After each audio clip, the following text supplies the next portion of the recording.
What is an iBuyer? Real estate help. San Diego real estate help. That's our topics today. Let's get started right after this.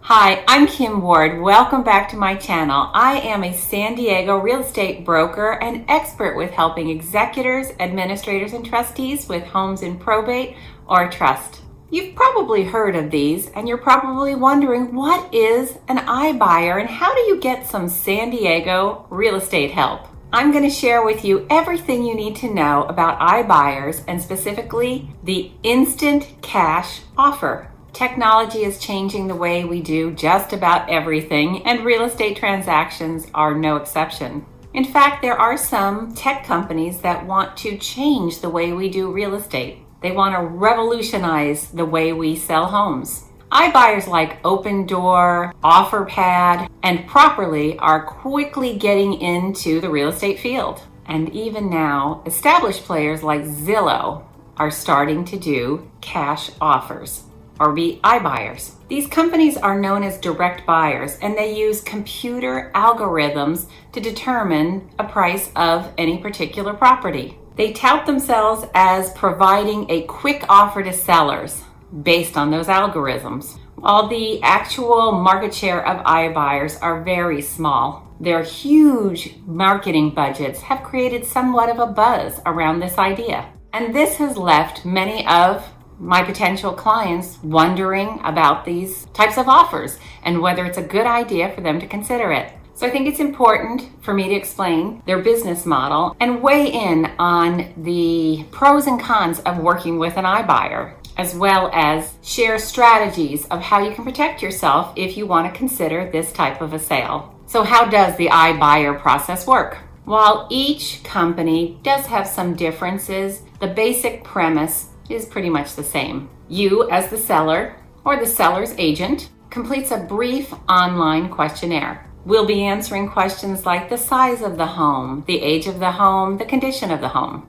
And some of these iBuyers also request digital photos be uploaded onto their portal. The iBuyer will then use this information, including the photos, to determine if the home fits their criteria, the criteria of their investment model. They are generally looking for houses that they can easily value and then flip them to make a profit. So in most cases, their ideal home is a moderately priced home in an area of homes that are very similar. That way they can determine, using those comparable sales, the right price to offer you. The house should not require a lot of renovations. The bottom line is they want to obtain a home that they can quickly clean up to today's buyer standards, turn around, put on the market, and not have a long time of carrying costs.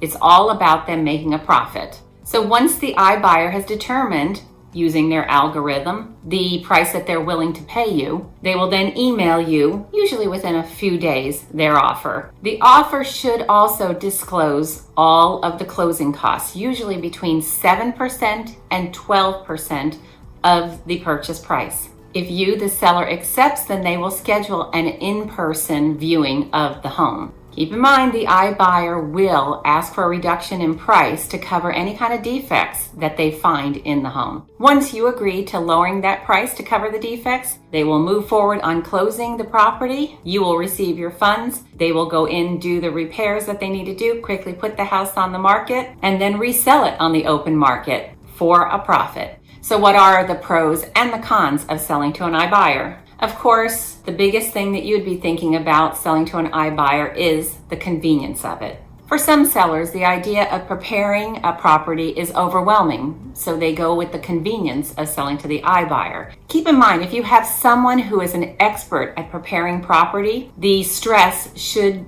be minimized and that person should handle a lot of it for you.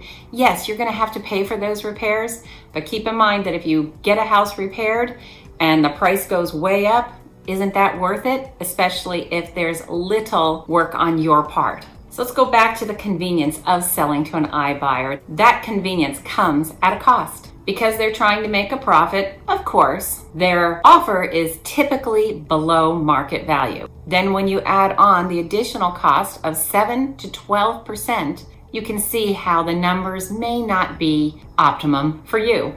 And don't forget, they are going to deduct for any kind of updates or repairs that need done also. And studies have shown that sellers that choose to sell to an iBuyer typically make less money than through a traditional sale.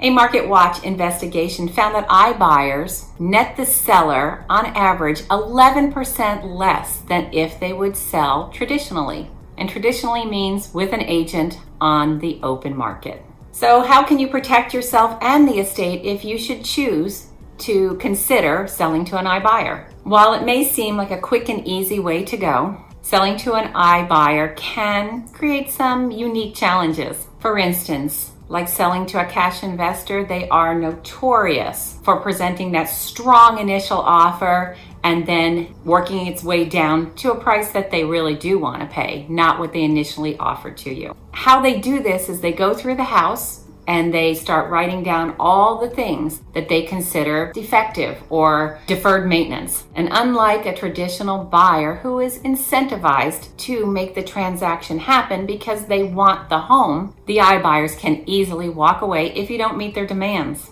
Having someone on your side when choosing to consider an iBuyer will make the process simpler for you. Remember, they employ sophisticated representatives and a team of lawyers who are focusing on maximizing their profit, not yours. You need someone in your corner that can focus on your needs, someone with the knowledge to be able to negotiate a fair deal and understands the contracts that you will be signing. That way you won't encounter unpleasant surprises along the way. Overall, I think the emerging technology to help streamline the process is an interesting, exciting idea. And if I believe that a client can benefit by working with an iBuyer, I will present that option. But again, there is inevitably a cost to the convenience. After all, most iBuyers eventually list the property on the open market, which of course is still the best place to maximize your profit and the interest in the property. I hope you found this of value. If you did, hit that like button, subscribe, and hit the bell button to be notified of my weekly videos. I look forward to seeing you next week.